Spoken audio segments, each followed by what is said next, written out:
Well, it's been very good being on this show. Smart people do smart things. I've been so much relaxed. They've made it so comfortable, and they've made me feel like I'm part of a great family. So I encourage every one of you, keep watching Smart People. It's Smart People, it's just for you. And watch, there are great shows to come. Smart People is here. Smart people, dare to be different. Smart people, always be different. Smart people, smart people, smart people, always make a change. Smart people, dare to be different.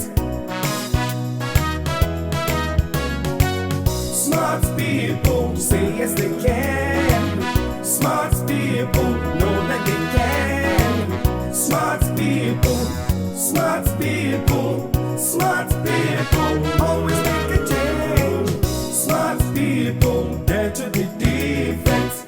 Yes, Mr. Ibrahim, you us a lot about your profession, your family, your siblings, but you haven't really let us into your growing up, whether you were Daddy B or Daddy Hard or hard labor. So please, just let us in briefly, because I'm sure my viewers will be more than willing to hear. Oh, do I look like a daddy bee? Sometimes. No, many people think because they say I'm soft-spoken and I speak English. My English is very Ghanaian, just like me.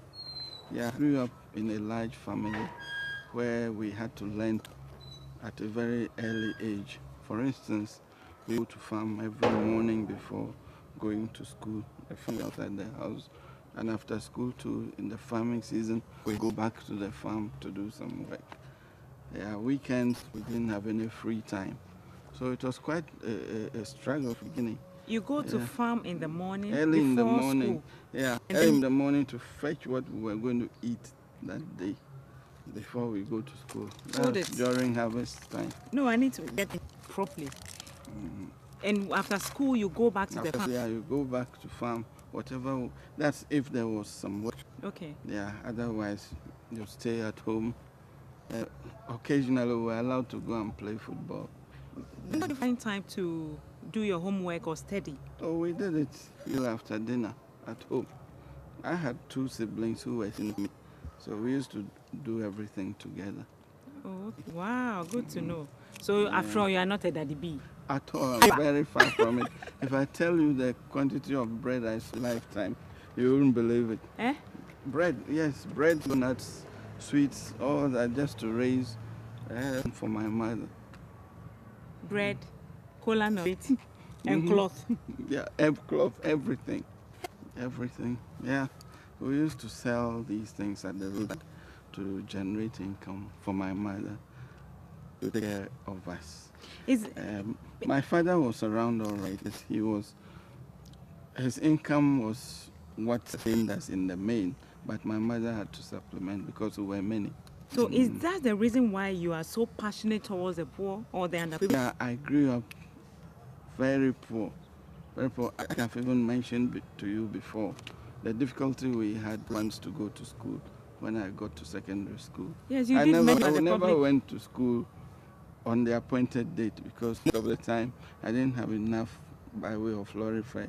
As for provisions, forget it. We never went to school with provision, but we managed.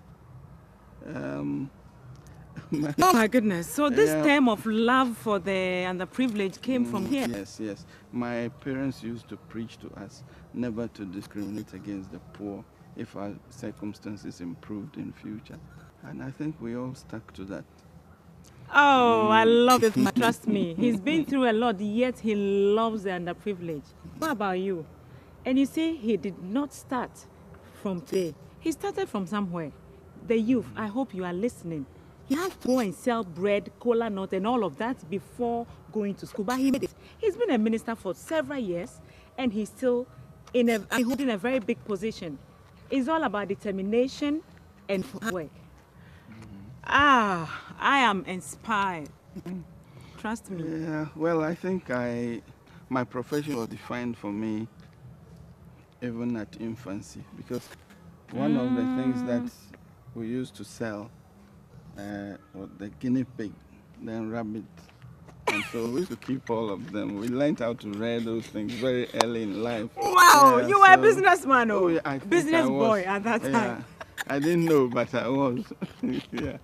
Oh my So, goodness, you can only yeah. laugh over it. Yes, my elder brother was in medical school when I was in secondary school, and we,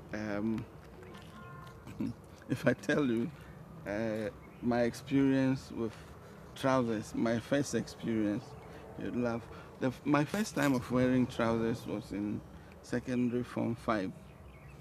Secondary form 5, and I was so conscious of my new look that I was shy, just kicking stones along the line.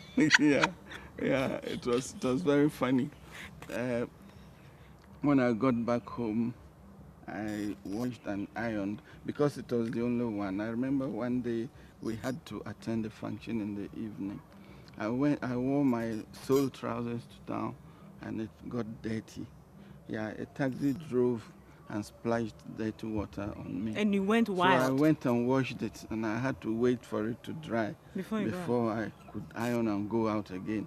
Yeah, and my first experience with a wristwatch, it was the same secondary form 5. I inherited it from my elder brother. I remember when Thank you, brother. I wanted everyone to know that my status changed.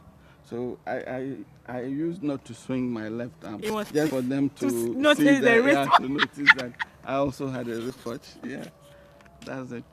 We went through a lot of deprivation, but it rather motivated and inspired us. We never gave up because we knew that education was all we had. It Yeah. was the best opportunity we had to improve our lot. So we worked very hard, my brother and I. Yeah. Wow. He's a surgical specialist.